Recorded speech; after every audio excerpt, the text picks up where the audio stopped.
No programa 2, a gente traz um panorama sobre a situação da pandemia da Covid-19 aqui na cidade de Curvelo. Veja a entrevista com o secretário municipal de saúde sobre a questão da vacinação, taxa de ocupação dos leitos, sobre a situação da escassez de medicamentos para o kit intubação e também informações sobre a mudança para a onda vermelha e as restrições aqui na cidade de Curvelo. Uma situação bem complicada e complexa também, visto que a gente vinha em janeiro e fevereiro com os números caindo cada dia mais, e de repente, mais ou menos no início de março para o meio, os números subiram de uma forma assustadora. Por isso, conversando com os médicos, com os dois hospitais, é quase certo que a gente tinha essa cepa, essa variante aqui no município.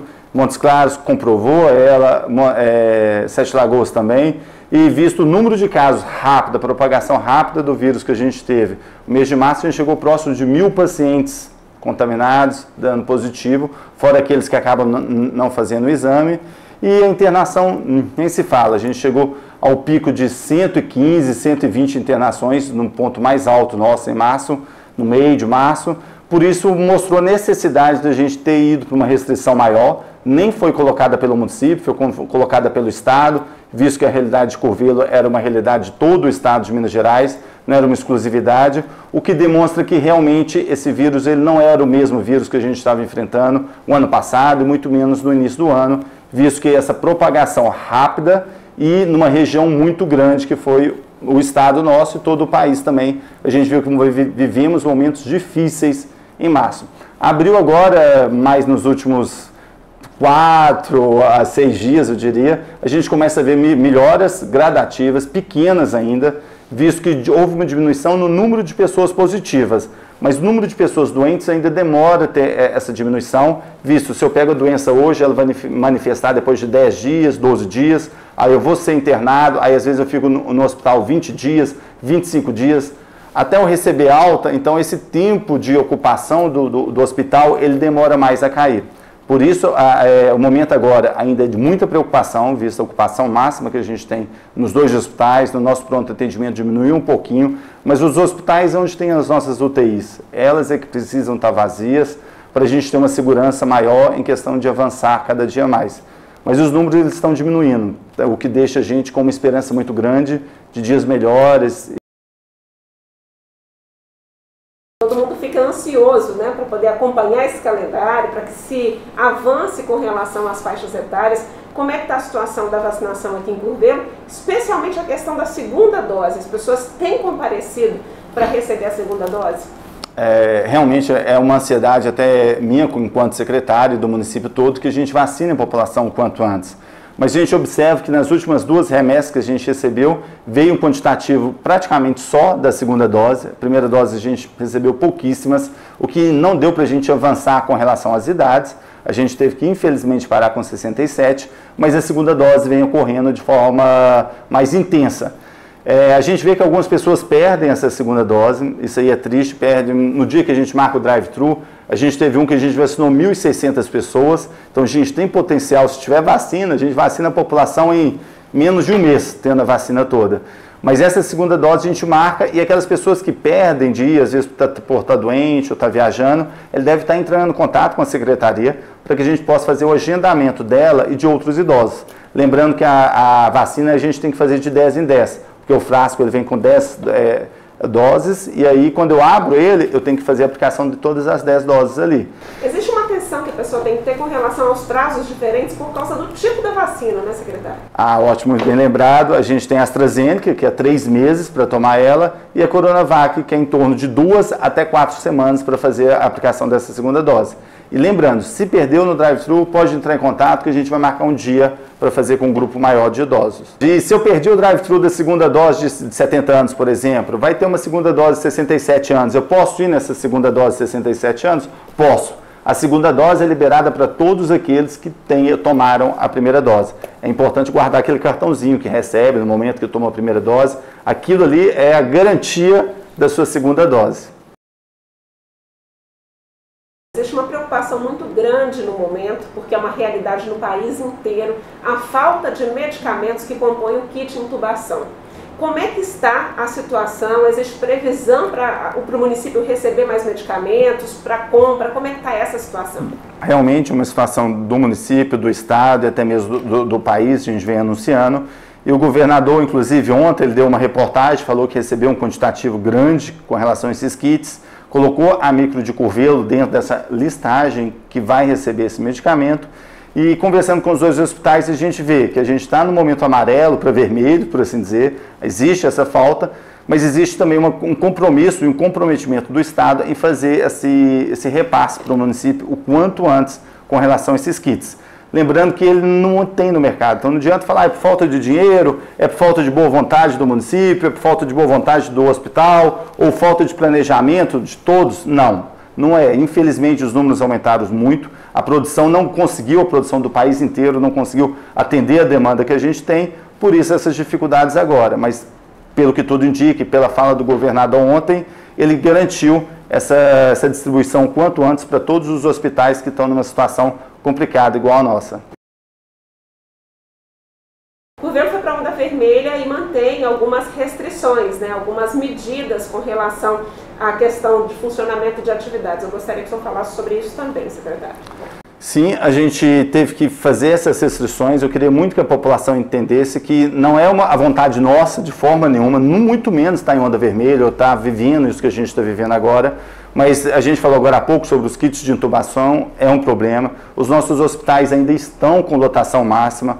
Por mais que os nossos números de positivos tenham diminuído, a velocidade de transmissão da doença ela diminuiu de forma considerável, mas os leitos nossos ainda continuam ocupados, visto o tempo que o paciente fica lá dentro. Então, diante disso, a gente teve que fazer algumas restrições com relação a essa mudança de onda, para que a gente vá para uma onda vermelha de forma cautelosa e que a população entenda que, por mais que a gente melhore os números, o vírus continua circulando na cidade. Então, os hábitos nossos, eles mudaram, eles precisam mudar. Eles não mudaram, frente que a gente vê festas acontecendo, frente que a gente vê pessoas sem utilização de máscara, e um desrespeito muito grande até com o outro, visto que a doença, ela não escolhe ninguém, ela não escolhe pessoas, mas ela não anda sozinha. O vírus não anda sozinho para nenhum lugar, ele precisa de alguém contaminado junto para estar levando e transportando isso. Por isso a gente fez algumas restrições, principalmente com o comércio. Toda a economia de Curvelo hoje ela pode funcionar com as restrições. Então a gente quer trabalhar a saúde, que precisa, e não esquecer em nenhum momento da economia, visto que nesse momento a gente libera toda a economia com as restrições, inclusive não pode entrar no estabelecimento, a venda pode acontecer, a entrega da mercadoria pode acontecer, mas não entrar dentro do estabelecimento. Isso vale tanto para bares, restaurantes, lojas, salão de beleza, como funciona? O salão pode funcionar agendado, tendo um intervalo de meia hora para cada paciente, uma limpeza, saiu o usuário que está lá, faz uma limpeza total sobre o estabelecimento. Então a gente tem que ter essas medidas e saber que, infelizmente, mesmo a vacinação aumentando, ampliando, esse vírus ele vai conviver com a gente esse ano todo, os próximos, a gente não sabe quando que vai acabar. Então, máscara, distanciamento e álcool ou lavagem das mãos com detergente, com sabonete, medidas diárias no nosso cotidiano, assim como colocar uma roupa, como tomar um banho. Isso que a gente tem que ter como consciência mesmo. Quando eu olho assim para março, 950 pessoas contaminadas, número de pessoas, a gente ultrapassou 100 óbitos. São mais de 100 famílias que perderam um ente querido, um amigo. Então isso aí é muito triste, com certeza, para qualquer pessoa. Então, pensando nesses números negativos, a gente quer avançar a economia, mas com prudência, com cautela e principalmente com respeito ao outro. Então, por isso eu peço uma sensibilização enorme por parte de toda a economia, dos moradores, da população, que a gente consiga sobreviver em cima da economia, que ela cresça, mas sempre com cautela e com distanciamento e com as medidas que a gente já conhece há um ano, para evitar o março voltar para a gente, que seja o março só na história de Curvelo, que jamais a gente tenha um momento como aquele. A respeito dessa nova cepa, né, a gente percebendo aí essa variante da Covid-19, como é que a Secretaria de Saúde tem acompanhado esses números, né, esses boletins com essas contas, né, com esses números que assustam a gente, tanto da taxa altíssima de internação, quanto a quantidade de óbitos? Na realidade, a gente vem percebendo que esse vírus é bem agressivo. A gente busca informações, todo mundo cita Diamantina, outras cidades que adotaram outras formas de tratamento, outros protocolos. A gente vem em conversa com todas elas, com o médico da atenção básica, com o infectologista dos 2 hospitais, que é o Dr. Homero. A gente está criando junto um protocolo e vem acompanhando dia a dia. Inclusive hoje, né, pleno sábado, eu estou aqui na secretaria, fazendo esse vídeo e trabalhando e acompanhando o trabalho dos 2 hospitais e buscando estratégias que a gente possa amenizar isso que a gente está sofrendo, essas dificuldades todas que a gente vem, principalmente com relação aos óbitos e o número de casos positivos. Que a cepa é muito mais agressiva, isso atinge jovens, e a gente começa a ter pessoas sem comorbidade indo a situações mais difíceis, para ser fora a recuperação pós-Covid, que é bem complicada quem já teve. Então a gente vem acompanhando, criando protocolos junto, conversando com os médicos, mas uma coisa é certa, se a população não abraçar e não aceitar que a vida nossa mudou com relação aos hábitos que a gente deve adotar, infelizmente a gente vai viver picos complicados dentro da nossa caminhada aqui enquanto secretaria ou enquanto no dia a dia nosso mesmo.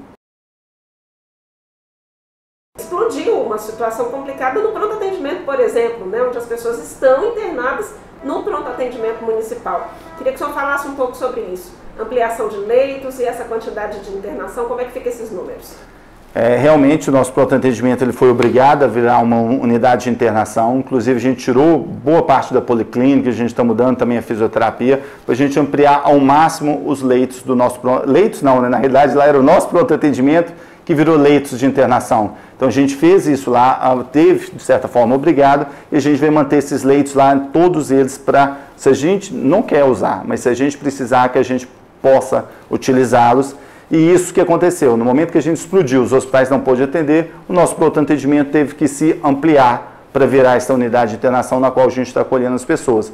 O Hospital Santo Antônio vem comprando equipamentos, a gente vai ampliar mais 5 leitos de UTI no hospital, isso a qualquer momento, isso vai ser viável assim que a gente receber esses respiradores, que é o único equipamento que está faltando, então a gente acredita que vai ter mais essa ampliação. Mas lembrando que Curvelo tem hoje, ao todo, 50 leitos de UTI, 30 exclusivos para o Covid e 20 gerais. A gente pode olhar em outros municípios com capacidade nossa, ou até com uma capacidade bem maior, que a quantidade de leitos que isso é.